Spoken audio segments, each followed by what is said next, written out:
Halo, selamat sore pemirsa. Kita berjumpa lagi dalam program Suara Parlemen Petang edisi Senin 30 November 2020 bersama saya Dede Ramadan dan juga rekan saya. Dan saya Ayu Rahmawati. Kami sudah menyiapkan beragam informasi seputar dinamika dan aktivitas Dewan Perwakilan Rakyat Republik Indonesia yang akan kami sampaikan kepada Anda di sore hari ini. Dan tema kita pada hari ini kita akan membahas terkait dengan calling visa Israel, di mana ternyata Kemenkumham di sini setelah membuka atau calling visa untuk negara Israel yang selama ini tidak pernah kita melakukan hubungan diplomatik. Betul sekali dari dan sekarang ini ada 8 negara yang akhirnya dilayani calling visanya oleh pemerintah dan salah satunya ada Israel. Nah, bagaimana nanti akan kita bahas di akhir segmennya, Dedi? Betul sekali. Sebelum itu kita akan menyaksikan dulu apa saja menjadi headline media online yang terbit pada hari ini, pemirsa.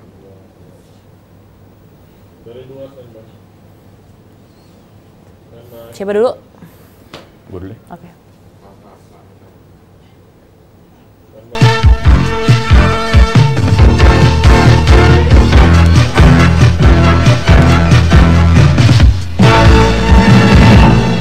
Ya, pemirsa, kita awali dengan cnnindonesia.com. Di sini pemerintah ketat awasi distribusi subsidi upah guru honorer. Pemerintah menegaskan akan melakukan pengawasan ketat terhadap implementasi penyaluran bantuan subsidi upah bagi para guru dan tenaga pendidikan yang terdampak pandemi COVID-19. Muhammad Zain, Direktur Guru dan Tenaga Kependidikan Madrasah Direktorat Jenderal Pendidikan Islam Kementerian Agama, menyebutkan bahwa sebanyak 84% guru di lingkungan Kementerian Agama adalah honorer. Oleh karena itu, Zain memastikan bantuan subsidi upah bagi para guru terdampak pandemi sebesar 1,8 juta rupiah per orang akan tiba secara utuh tanpa pemotongan. Total penerima bantuan ini mencapai 637.048 orang dari seluruh Indonesia dengan anggaran mencapai lebih dari 1,15 triliun rupiah. Menurut Zain, validasi data penerima manfaat ini dilakukan dengan sangat ketat. Para guru penerima manfaat ini ditetapkan berdasarkan data Sistem Informasi Pelayanan Pendidikan dan Tenaga Kependidikan di Kementerian Agama. Rincian penerima manfaat bantuan subsidi upah tersebut antara lain guru non-PNS, madrasah, guru non-PNS Pendidikan Agama Islam pada sekolah umum dan guru non-PNS Katolik, guru non-PNS Buddha, dan guru non-PNS Konghucu. Adapun syarat yang harus dipenuhi oleh para calon penerima manfaat yakni memiliki nomor induk kependudukan untuk nanti difasilitasi pembukaan rekening bank dan bagi yang belum memiliki sehingga mempermudah penyaluran bantuan.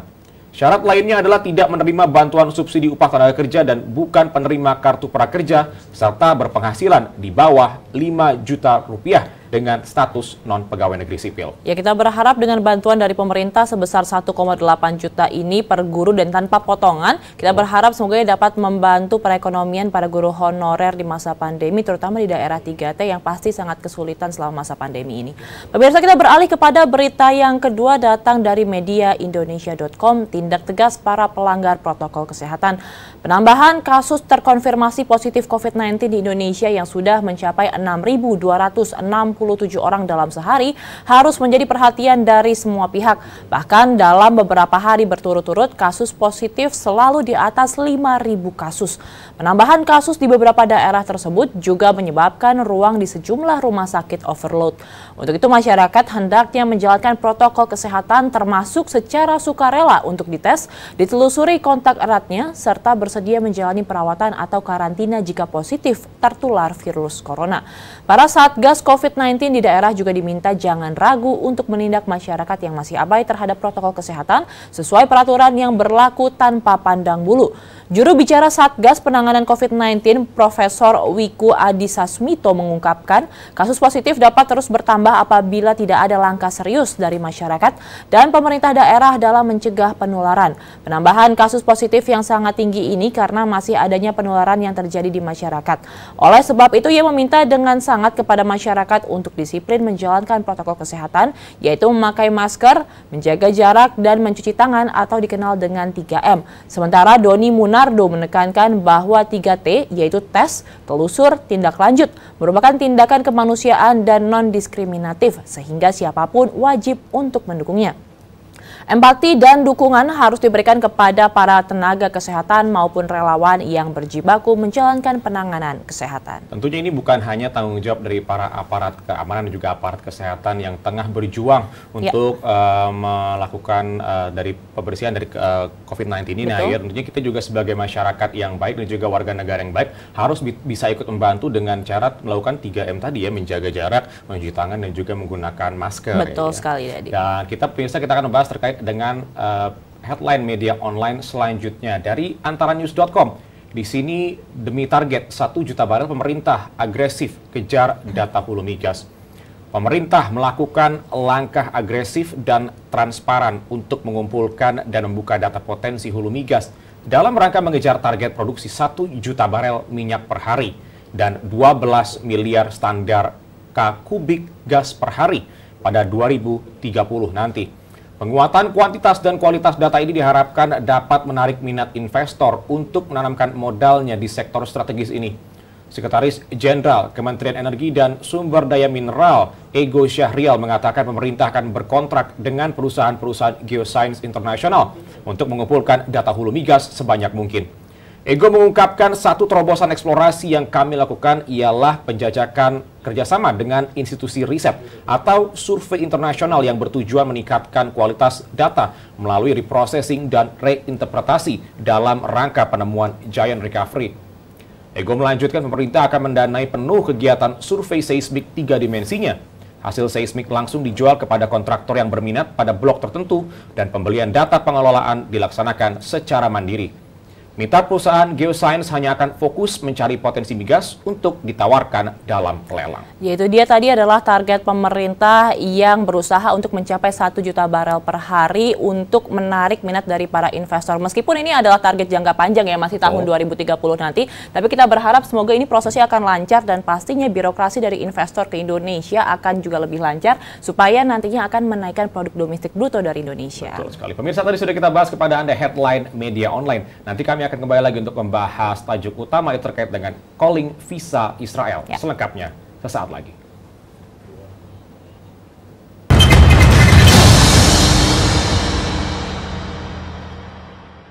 Mengingat tingginya angka perceraian di masyarakat serta penyalahgunaan narkotika oleh remaja, Badan Legislasi DPR RI mendorong rancangan Undang-Undang Ketahanan Keluarga segera dibahas. Ditemui usai rapat panja rancangan Undang-Undang Ketahanan Keluarga, anggota Badan Legislasi DPR RI Ali Tahir menyampaikan tingginya tingkat perceraian keluarga menjadi salah satu penyebab banyaknya masalah sosial di masyarakat, khususnya di kalangan anak dan remaja. Untuk itu, negara perlu hadir untuk menjamin kualitas hidup keluarga dengan melakukan pembinaan dan penyuluhan pada keluarga. Rapuhnya keluarga dalam hal pernikahan misalnya, membawa akibat kepada anak yang putus sekolah, membawa anak kepada tingkat kenakalan remaja yang begitu luar biasa, terjebak dalam persoalan narkoba yang begitu luar biasa. Dalam 1 tahun saja di Jawa Barat 14.000 orang yang mati sia-sia karena alkoholisme.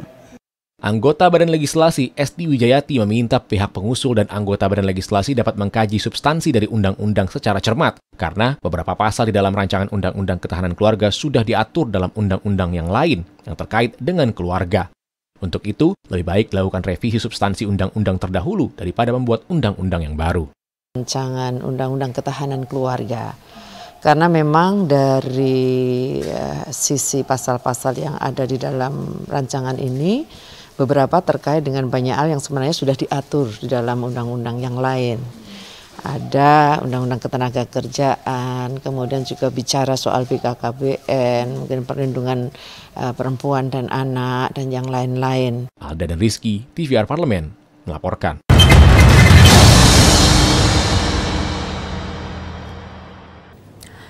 Ya, pemirsa, pada tajuk hari ini kita membahas mengenai calling visa Israel. Direktorat Jenderal Imigrasi Kementerian Hukum dan HAM kembali membuka pelayanan visa elektronik atau e-visa bagi orang asing subjek calling visa, termasuk warga Israel. Keputusan ini menjadi polemik bagi beberapa pihak. Diketahui Direktorat Jenderal Imigrasi Kementerian Hukum dan HAM membuka layanan calling visa untuk 8 negara, yakni Afghanistan, Guinea, Israel, Korea Utara, Kamerun, Liberia, Nigeria, dan Somalia.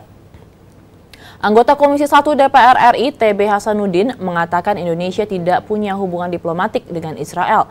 TB Hasanuddin mengungkapkan layanan call visa ini mungkin tujuannya bagus, misalnya untuk menarik investor asing masuk ke Indonesia.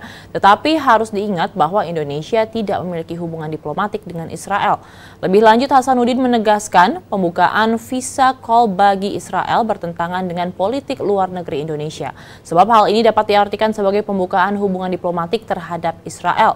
TB Hasanuddin juga meminta agar visa call untuk Israel harus dibatalkan. Atau tim penilai harus sangat selektif memutuskan visa call untuk Israel.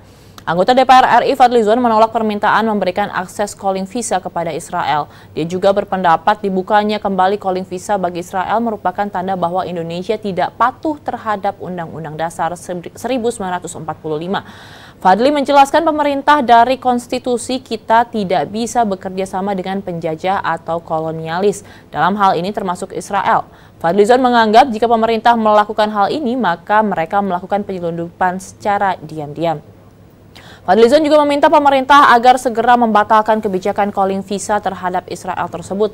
Ini dilakukan agar tidak menimbulkan kegaduhan pada masyarakat dan tentu saja rakyat Indonesia dan pada umumnya termasuk umat Islam di Indonesia mempunyai komitmen terhadap negara Palestina merdeka. Ya, ini sebetulnya menjadi polemik secara politik dan juga agama di Indonesia yang sangat-sangat sensitif karena Indonesia merupakan negara pertama nih yang mengakui adanya negara Palestina dan sangat-sangat mengecam sekali tindakan yang dilakukan oleh Israel. Dan semoga nanti bisa dievaluasi oleh pemerintah, terutama dari Dirjen Imigrasi dari Kementerian Hukum dan HAM, untuk bisa sekali lagi merevaluasi apakah memang perlu untuk membuka calling visa untuk negara Israel ini ya. Iya, betul sekali. Pemirsa, nanti kami akan kembali lagi untuk membahas terkait dengan tajuk utamanya. Dipastikan Anda jangan kemana-mana, tetaplah bersama kami dalam program Suara Parlemen.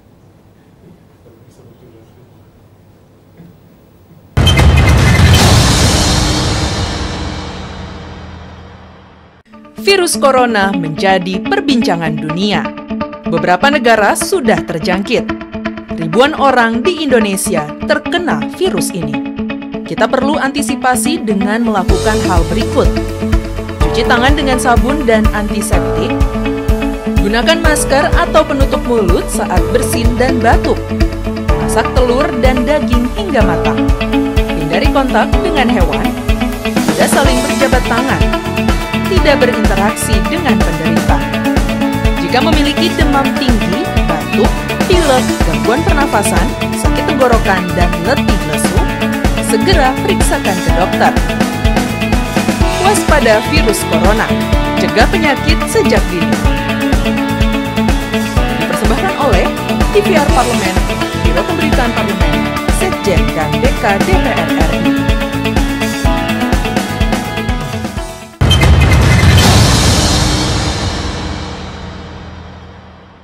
Ya, terima kasih pemirsa, Anda masih bersama kami dalam program Suara Parlemen bersama saya Didi Ramadan dan juga rekan saya Yura Rahmawati. Ya. Kita masih membahas terkait dengan tajuk utama yaitu calling visa Israel. Di sini ada tanggapan dari anggota DPR RI Sukamta yang mengatakan bahwa normalisasi dan segala bentuk hubungan kerjasama antara Indonesia dengan Israel merupakan pengkhianatan terhadap Undang-Undang Dasar 1945. Sukamta menegaskan bahwa cita-cita pendiri bangsa yang tertuang dalam pembukaan Undang-Undang Dasar Negara Republik Indonesia tahun 1945 jelas menyebutkan bahwa Indonesia melawan segala bentuk penjajahan. Sukamta mengingatkan pemerintah untuk tidak membuka kerjasama dengan Israel yang notabene merupakan negara penjajah bagi Palestina. Pemerintah harus ingat bahwa Palestina merupakan negara yang paling awal mendukung kemerdekaan Indonesia. Maka sudah seharusnya Indonesia secara konsisten mendukung kemerdekaan Palestina. Menurut Sukamta, ada kejanggalan dalam pengaktifan kembali calling visa di masa pandemi COVID-19 tersebut. Sukamta mencurigai ada motif ekonomi dan politik yang melatar belakanginya. Anggota Komisi 1 DPR RI tersebut juga menyatakan politik bebas aktif merupakan karakter Indonesia sebagai bangsa yang besar. Karenanya Indonesia harus memiliki langkah-langkah yang taktis dan berorientasi jangka panjang.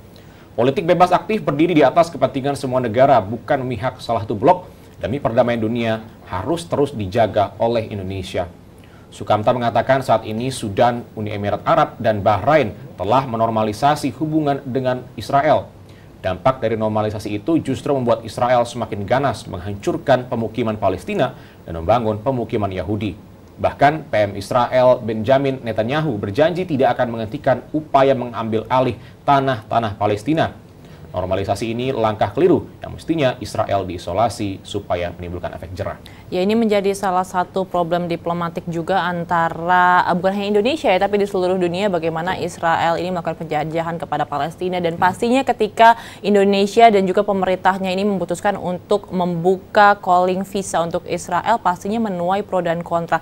Mungkin ini di satu sisi dilihat dari sisi investornya, dari segi ekonomi akan menguntungkan, tapi kalau misalkan tadi dibahasnya adalah dari sisi agama dan juga bagaimana kita melaksanakan undang-undang dari 1945 itu, ini menjadi hal yang sangat dilematis dan problematik sekali nanti ke depan. Karena ini merupakan suatu hal yang sangat prinsip bagi Undang-Undang Dasar Negara Republik Indonesia tahun 1945, di mana untuk bisa menghapuskan seluruh penjajahan di atas dunia. Ya. Betul sekali. Nah, semoga pemerintah Indonesia bisa menjaga marwah daripada Undang-Undang 1945. Ya. Pemirsa, tadi sudah kita bahas kepada Anda apa saja menjadi headline media online dan juga tajuk utama yang baru saja kami bahas bersama dengan Anda. Dan berakhir sudah rangkaian acara Suara Parlemen edisi hari ini. Saya Dadi Ramadan dan juga rekan saya. Dan saya Ayu Rahmawati beserta seluruh kerabat kerja yang bertugas mengucapkan terima kasih atas perhatian Anda. Sampai jumpa.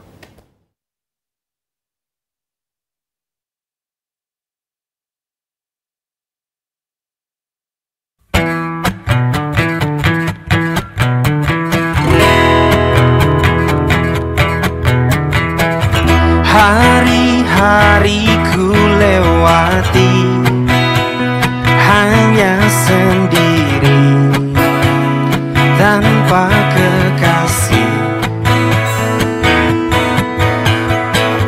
tapi tetap ku nikmati indahnya hari tanpa tambatan hati.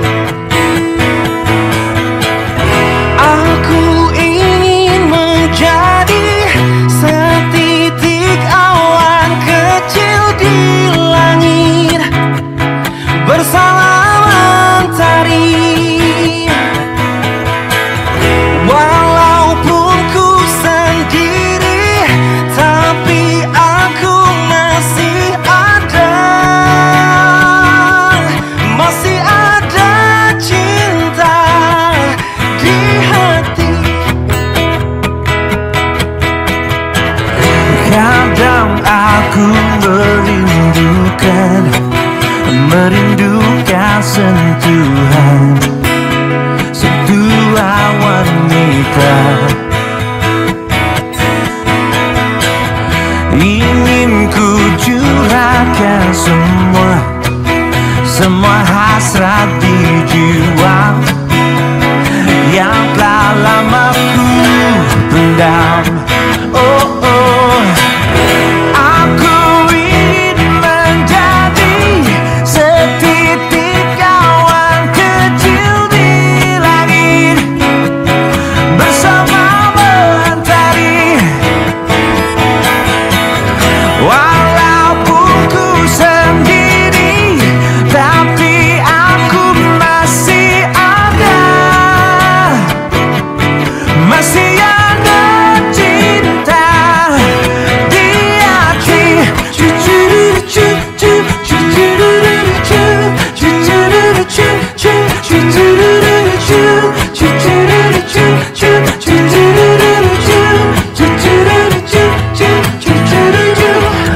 Hari-hariku lewati hanya sendiri tanpa kekasih.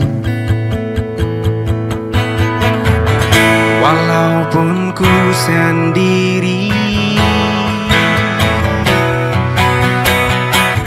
tapi ku masih bisa